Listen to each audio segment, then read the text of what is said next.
And you'll find in this production that there are many, many different shoes on the stage, types of shoes, boots, heels, point shoes. So it's reflective in the story, isn't it?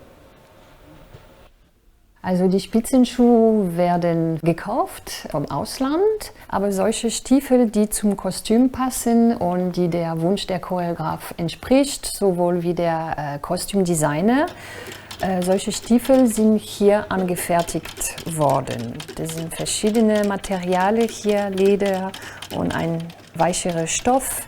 Und das muss gemessert werden. Also der Tänzer gibt seine Messungen, Wade zum Beispiel hier, Knöchel und natürlich Größe, Breite von die Zehen und Länge. Es ist alles Millimeter, damit der Tänzer einen bequemen Stiefel bekommt. Also diese Stiefel wurde im Haus hier angefertigt bei der Schuhmacher.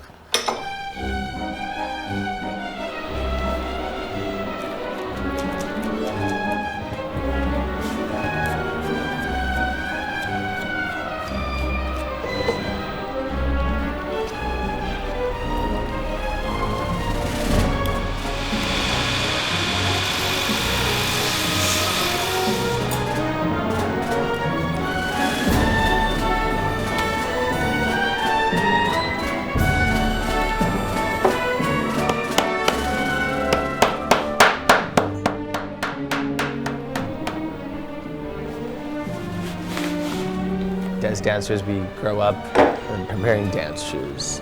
So I think that it is interesting that this ballet is based on a shoe. It's kind of perfect, isn't it? In this production, Cinderella's point shoes she wears in the first and third act are the color of her skin. That tells you a little bit of how she's treated. She's barefoot, basically, having to, clean a house constantly. So it's shown that she is less than within that household. But when she goes to the ball, she has it's a very sparkly gold shoe. And unlike the glass slipper, this is more of the Grimm's version of the gold slipper. You want the C or the B? Try that, just, I think it's too bright. Wir haben Spitzenschuh aus England, Italien, aus Russland. So that's the C, maybe you can compare 2 feet. Yeah, but you see already the shape from the side is much better. Yes, if it's the proper size. Manche mögen harte Spitzenschuhe, manche mögen weiche. Also es gibt eine große Auswahl und jede findet seine eigene Schuhe. Meistens wollen die Tänzerin, dass die Spitzenschuh so lang wie möglich hält. Weil wir müssen die Bänder nähen, die Gummis. Also das ist schon eine Menge Arbeit, bevor man überhaupt mit dem Spitzenschuh tanzt. Und das passt sich jede Tänzerin an. Es ist so ein individueller Arbeitsprozess, diese Spitzenschuh für seine Füße zu kreieren. In the Disney, what we all know, she's a little airheaded, a little in the clouds. What is really special about this production, specifically to Chris Wheeldon, is that I don't see her so much as a weak or overly obedient. So she knows what life could be like, but she also wants to just get by and she doesn't want to get in trouble because it's not worth it to her. But I like that she's not airheaded, she's not naive. She's quite witty, and you can tell that. At least that's how I want to portray her, is witty and smart, and yeah, that's kind of my idea. What I like of what Chris has done, he's taken it from certain authors. He's taken certain elements from different versions of the fairy tale, like the original French Perrault and the Grimm's brothers. 4, 5, 6, 7, 8. 1, 2, 3, 6, 7. We need to hear that. 5, 6,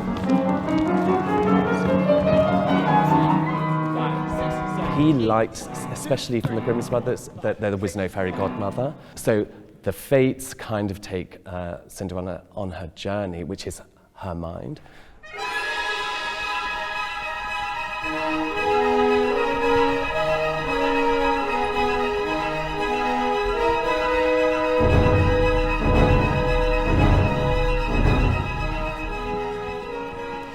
There's always a strong moral to fairy tales, and the moral is basically that the prince particularly, he's looking for someone who's going to love him for who he is and not because he's a prince. So that's the journey, and actually it's the person that was so kind to him then becomes the true love. You know, I loved fairy tales. I think it's the darkness in them. It's not just like all pretty. You know, I think that kind of dark journey they draw you into, I think that's really exciting for a child. It is moody, and it is a dark story. I think he's reflective of more of the grim version of Cinderella, which does have. There is lots of sadness, I think, in the story of Cinderella.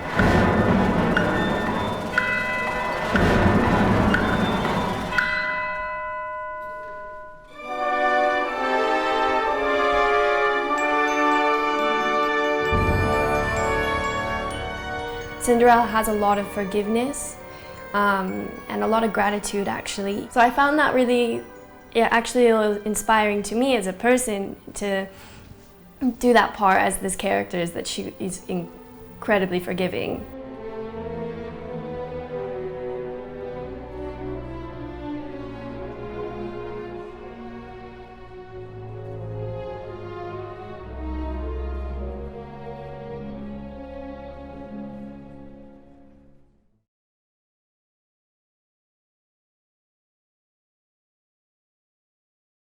In like the Disney, what we all know, Disney, she's a little airheaded, a little in the clouds, not really aware of like that she is on the bottom tier of her house.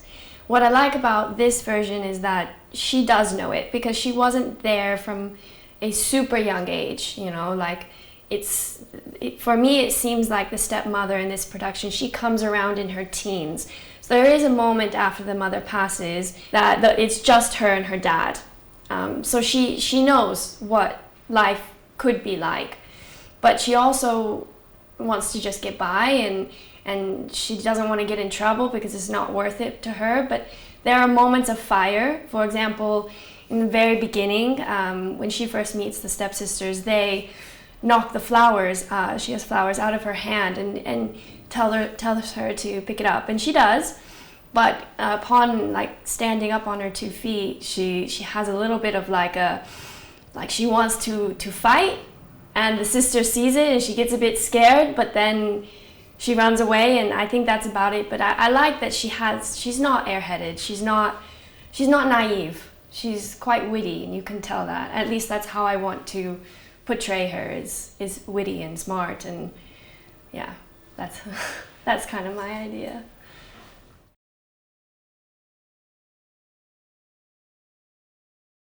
I have an interesting actually idea about this, is that in the traditional storytelling, there's the fairy godmother who kind of guides her and acts as like, oh, let me help you. In this one, we have the 4 fates. There are 4 boys, and they are called 4 fates. And in the beginning, I wasn't quite sure what are they actual people. Now I've decided to give them the name of her conscience, like her deep down feelings, and you know, this little voice in your head when you're making a choice or a decision, and it's guiding you versus what you actually want to do. And that's what the fates are. They're that little voice in the back of your head. You know, sometimes it can be more scary decisions or more safe decisions that it tells you to do, and that's what I see them as doing. And so it is her guiding her, but maybe from an audience perspective it could possibly seem like they are taking her away, that it's fate, but I think of it more as that little voice. So it's still her, they are a part of her, if that makes sense.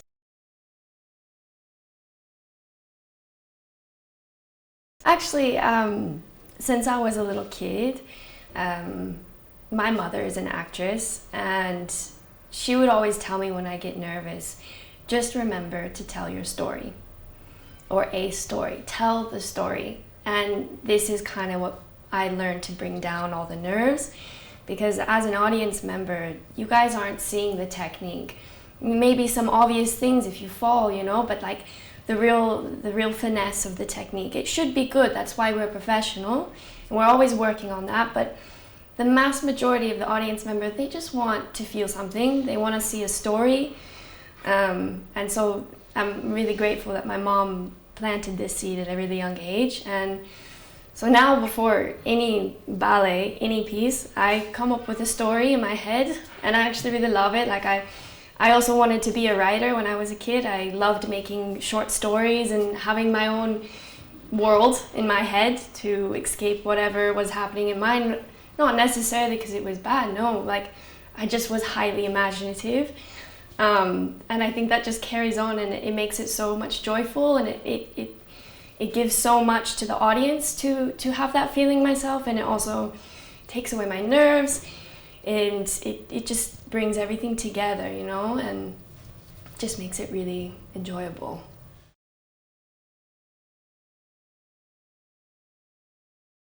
It's a ballet, so we are wearing pointe shoes.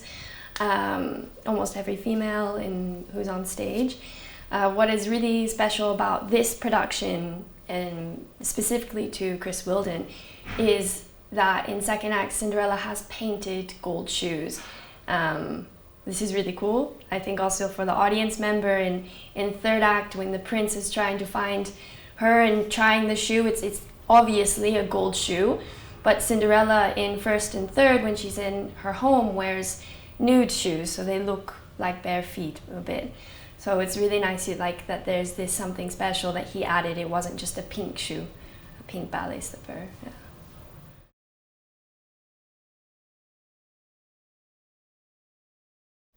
Personally, I think that's a very individual question that I like to leave blank for each person in the audience to add their own life into it. And all the kids, you know, I don't want to say that you get married and you go down the traditional route. Like I think in that moment personally, I'm just thinking with my prince Jin, that it's just like a really enjoying that current moment and being grateful for all the things that led you to that moment, which I think Cinderella has a lot of forgiveness. And a lot of gratitude, actually, even in the worst cases throughout the ballet. At the end, she even kisses the mother on the forehead before she leaves with the prince, which I think, personally, if it was actually me, I wouldn't do, because the mother beats her even. So I found that really, actually inspiring to me as a person to do that part as this character, is that she is incredibly forgiving, but still, like, it's not like the warmest kiss. It's like a little like, but anyway, the point is that I think at the end she's just enjoying the moment, and leave the rest to what people want to take away from it.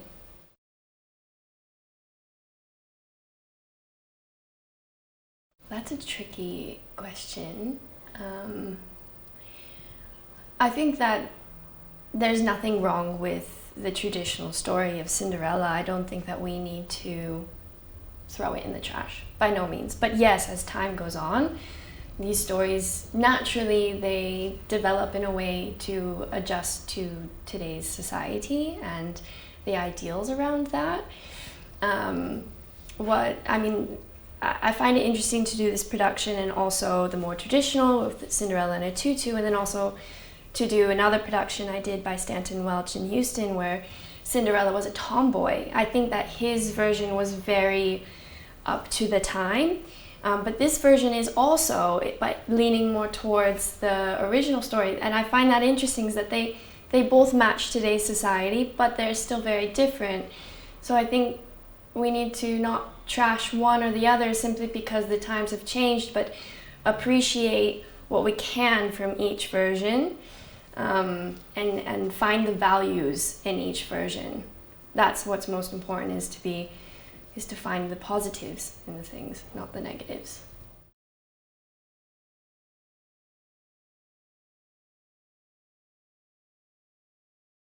I think that his work is very musical, which lends itself to creating a narrative when it comes to a story ballet.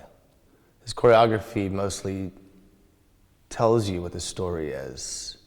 And I believe that it allows for an artist to be able to build upon that, to create, not to create the character, but to build on a character, give the story more depth. And I think that within his choreography, audience members, you feel extreme emotion, tenderness, the subtleties. Those are the things that I think are the most important. I think that this production conveys the message that even though we learn about Cinderella, we know fairy tales to be a certain way, it's not exactly the same. It's not exactly the fairy tale that we grew up knowing about. It's not the Disney version necessarily. It stays with the same theme of someone that comes from nothing, getting something, which is obviously very privileged.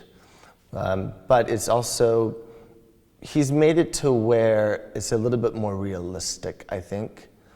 The prince is looking for love that is not expected from just a princess, and he's looking for someone he dresses as a beggar so that he can really learn the ladies of the land and who's really special. And I think that's the best message, is finding a heart within a person rather than just what's on the outside.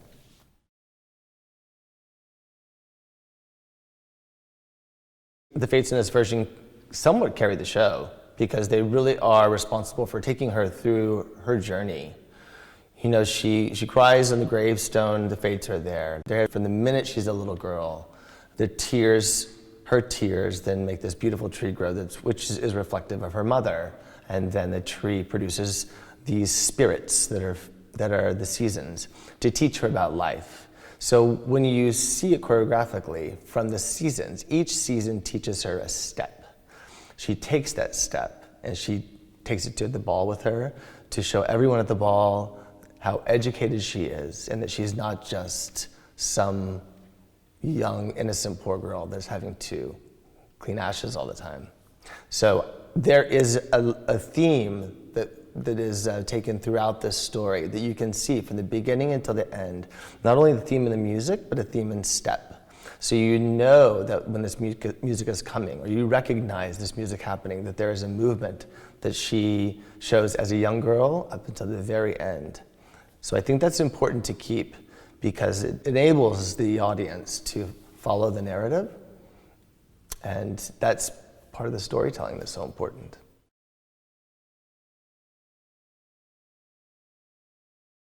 Oh, very much so. You know, I think that many of the kitchen scenes that you have with so many different characters, stepmother, the sisters, the father, Cinderella, Benjamin, Prince Guillaume, I think that there's so many personalities going on and there's so many things that they do. You could watch one character the whole time and see a story. So it makes you want to come back and see more of those things. Those were very fun. They were challenging because the timing has to be spot on. It has to be articulate. It has to be told in a way that is very clear, that you know what the story is and where it's going. Yet, you have to allow for the whole piece to come together to create one scene. Everyone is involved. Everyone is responsible for telling the audience what that scene is about. So those have been very fun because there's lots of comedy within those. And that always lightens a mood, and it's really interesting to see where these dancers are going with those comedic moments. And even the comedy that is very stern, or you think the stepmother is being very mean. There are things that she can do in there that has layers to her personality.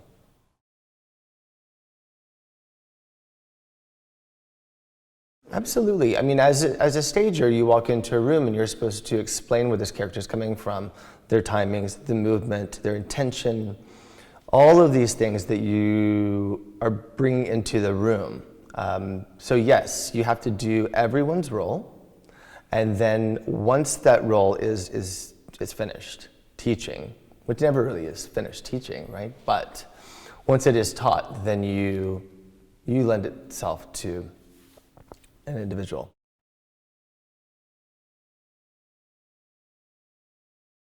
It's evolved. Cinderella has evolved since it first was premiered. And the two companies that first premiered it had the same version, but in slight differences though, because when Christopher goes to work with a company, even if it's a piece that he's already created, he likes to fine-tune it specifically for that company. So it's like a coutured version of the piece.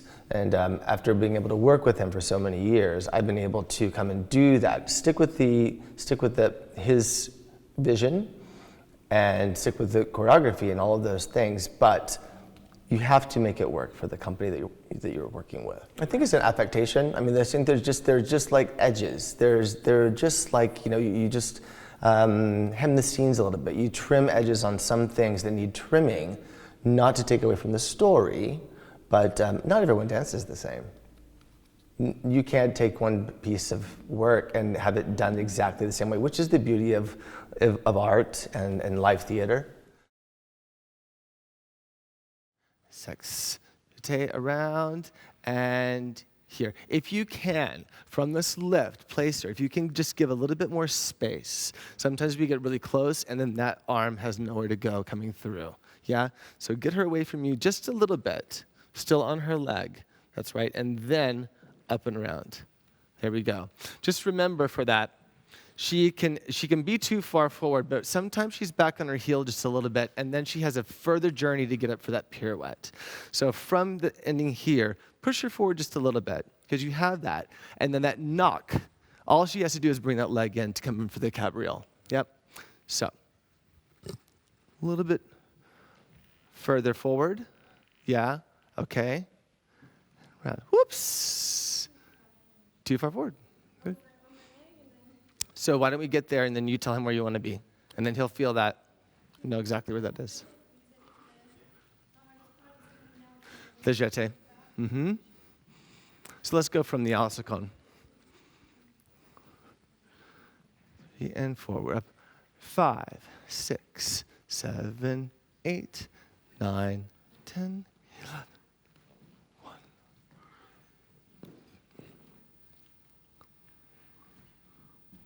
There we go. Okay, let's talk about that. Yeah, let's talk about that. From here, because you're walking this way, yep, I think we talked about this last time as well.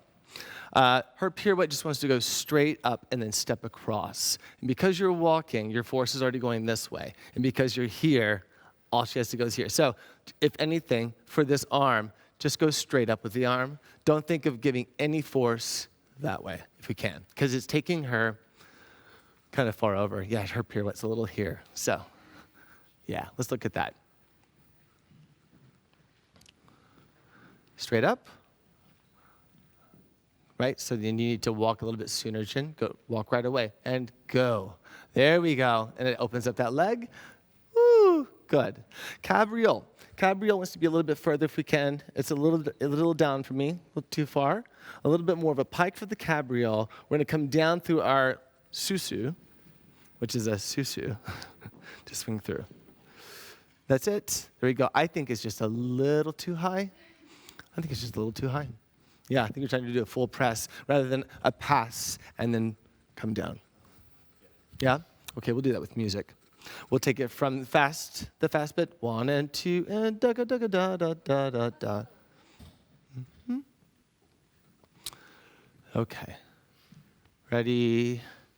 And 2, 3, and 4, and 5, 6, 7, 9, 10, 11, 12, and 1, and 2, 3, and 4, 5, and down, 7, 8, and 1, 2, 3, 4, 5, 6, and through, and 1, and 2, and 3, and and 4 and drag 5 and 6 and 7 and 8.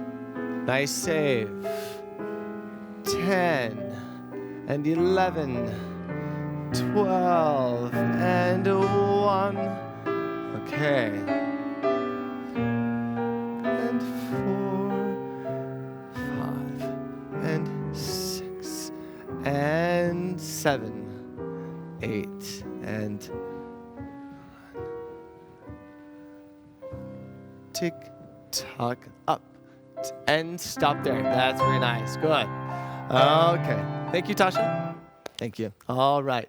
We got a little bit late on taking him on 10, didn't we? Yeah. So coming up from, we drag back on 5, 6, 7, 8, 9, and 10 and. She takes him. 10 and, 11, 12 and 1. We just got a little bit late, and then you got late to standing up. Okay? We're standing up on 6 and waltzing on 7, 8, 7, 8, yep, and then up on 9 for that. Let's just listen to it once. Can we hear from the drag back? Do we have that? Or just before that, running into the drag? Yeah, from Ronde de Jambe, please. And 1, 2, 3, and 4, and 5.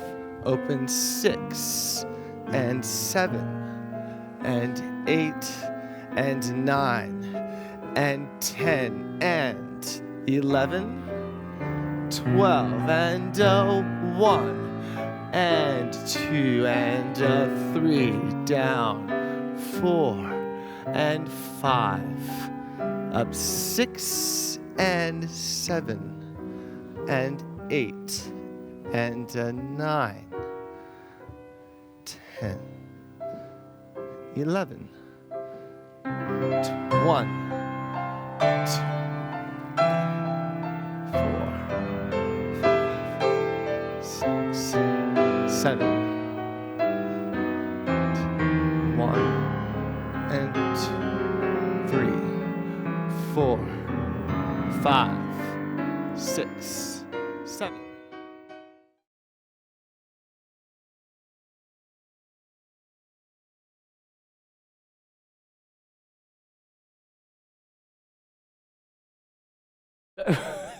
God, that's putting me right on the spot.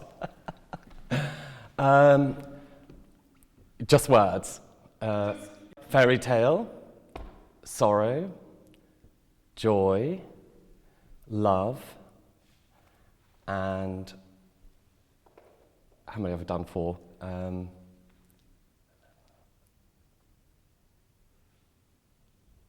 And happiness.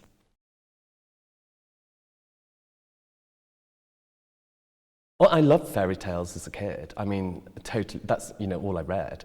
And actually, what's really funny is that because Chris and I grew up together, I used to go to his house at weekends because my parents lived much further away from our boarding school. So Chris's parents would invite me to stay for weekends. And Chris had like this toy theatre, but it was quite big actually. And he was always like doing fairy tales and making sets and stuff inside. So we would 11-year-olds start to make up our own stories and, and that I think, Chris has always had that in him, but so was I, I loved fairy tales. Well, I, as a kid, like a very young kid, that we had these books called Ladybird books. And they had, Cinderella, Sleeping Beauty, Rumpelstiltskin, and I was obsessed with reading those. Because, I don't know, as a child, you just love the fairy tales. I think it's the darkness in them as well. It's not just like all pretty. I think that kind of dark journey they draw you into, I think that's really exciting for a child.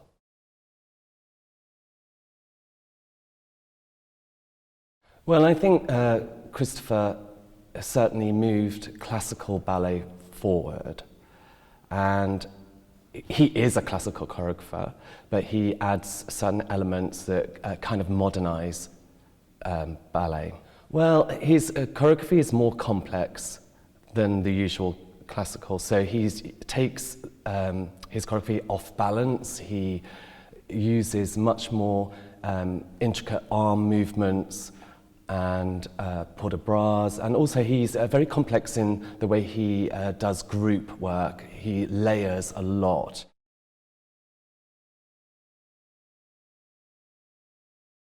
Well, we rehearse things separately at first, and that's how having 3 ballet masters here on this production was really necessary. But in order to get it to gel in the end, we have to do rehearsals together. So, for instance, with my Fates, they are in the kitchen scenes, but they're not the characters. They're kind of insignificant, but you see them. So combining all those elements together, we have to be really clever, not, to focus on the right things, and that's quite complex.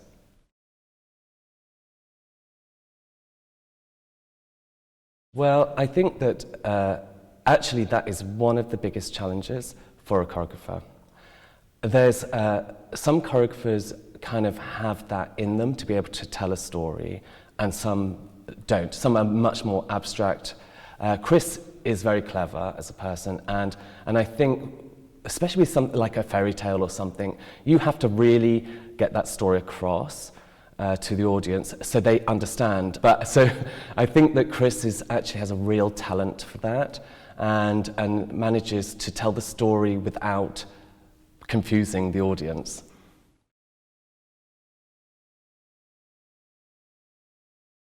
I actually love this scene. It was quite a challenge to teach because there's so many different people and characters. But basically, you've got a whole row of chairs, and you've got all these different characters, from court ladies to the big head to a conch head, and they're all in line waiting to try on Cinderella's shoe. And of course, it's hysterical because, you've got one girl who's got a completely horribly smelly feet, and the foot goes up into the prince's face, and he's like, oh, I'm gonna go away. And then there's another lady who reveals, she lifts up her skirt, and she actually only has one leg. So, I mean, he's added all these really hysterical, funny scenes into that. So you just go along watching each character, what they're gonna do and reveal, and I don't know, it's really funny scene. But also you've got this whole group of, whole row of chairs with all the different characters, all doing the same movement at the same time, and then they're all going into their different poses, thinking and getting anxious and excited, So I don't know, that is such a fun scene, and great to work on that.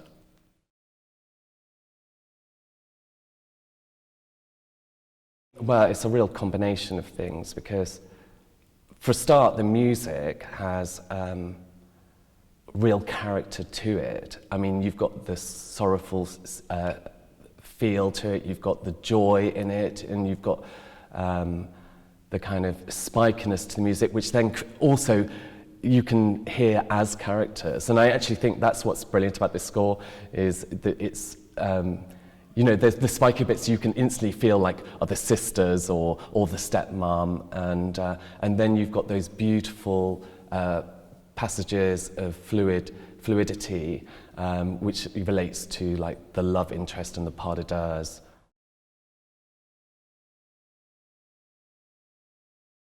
Yes, so the score, it's rhythmically challenging, so it's not a straightforward, easy score that most dancers can just hear. There are real complex moments, and we've really had to do major counting for the dancers so they really get it. And some dancers don't like to count, so it takes them a long time to hear those rhythms. So that's quite challenging, but I think we've got there. In Prokofiev's score, so you can really hear the stepmom's theme, you can hear the sister's theme, Cinderella's theme, which is always the soft, beautiful moments. And I think the challenge is that the dancers have to know the music really well, so then on top of that they can then add their acting skills. If you don't, you've got to learn the rhythms and the score first, and then once that's in your body and you're like, oh, I can really hear that now, then you can start to really push yourself artistically.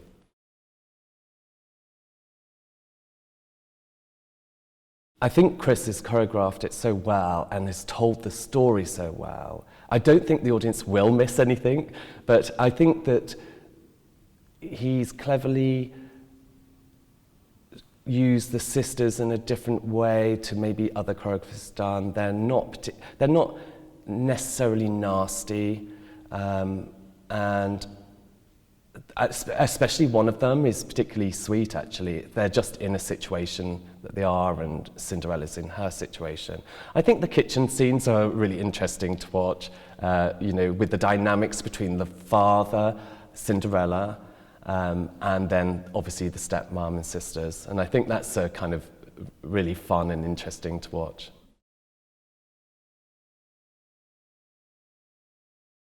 There's always a strong moral to fairy tales, and that's also what is really good to relating to ballet. If you've got, and especially for children as well as adults, there's always that strong moral. And the moral is basically that Cinderella, the prince particularly, he's looking for someone who's going to love him for who he is and not because he's a prince. So that's the journey, and actually it's the person that was so kind to him that then becomes the true love. So that's, I think, the big moral of the story. Yeah.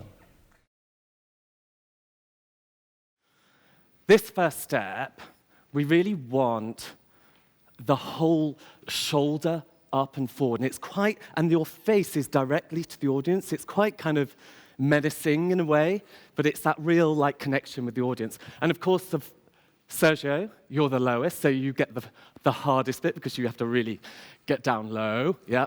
And then there's a level up. So Vlad, you get the easier version, but you still have to go full shoulder. So let's just see that step. So the elbows are forward, the hands are on the thighs, that's it. So we go, and 1, and 2, 3, and 4.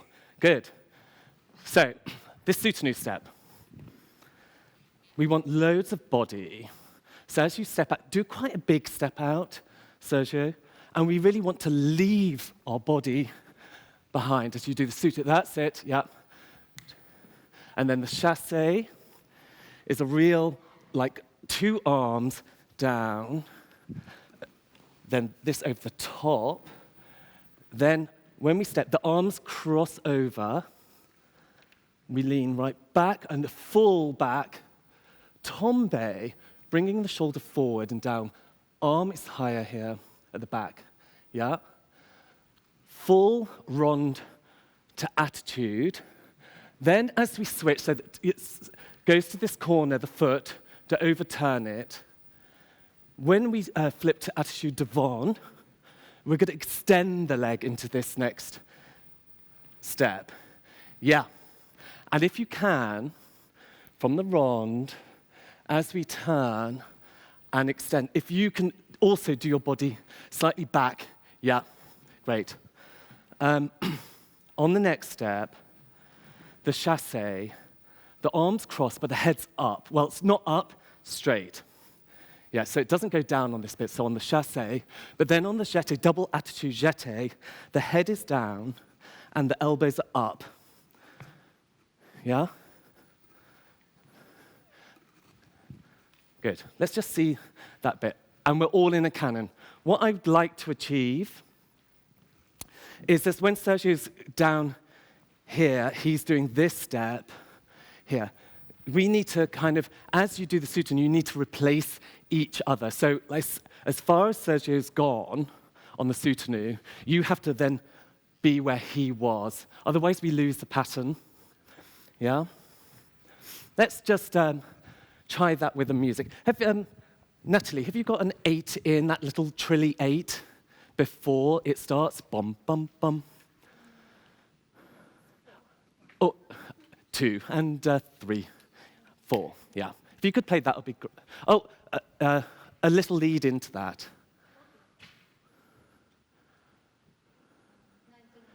Yeah, okay. 10, 11, 12.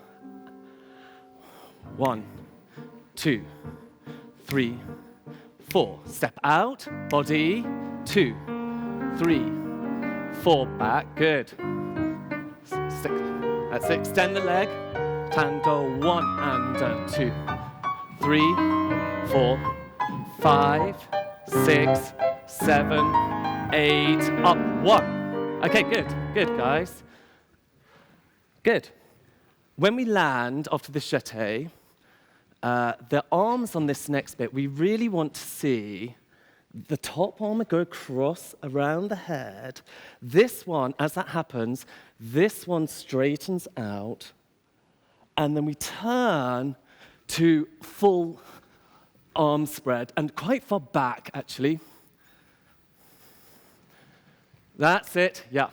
And then don't drop the head, remember, again. So from here, just straight, and then head down on that. And then the same for you on this one is to open to go into this. Now, this step here, it's quite low, but the arms, we have to do the alternate arms, so it's like hands back to back.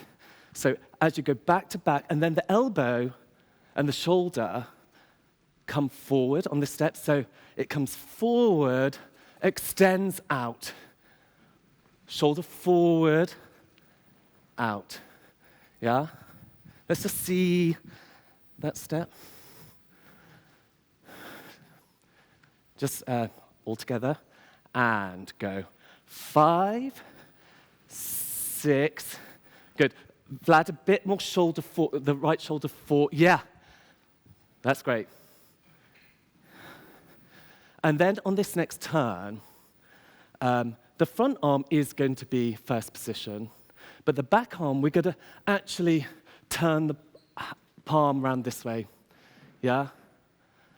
And then on this rond, full right down, arms up, come forward, up through the front to fourth, looking up to the hand, yeah? Okay, let's try that section once more.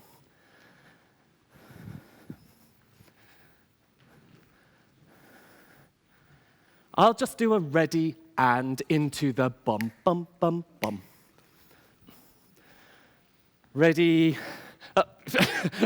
yeah, ready and, I said. Okay, ready and 1, 2, 3, 4. 1, 2, 3, 4. Good. 5. Straighten the leg. Head down there. Don't look in the mirror. Good.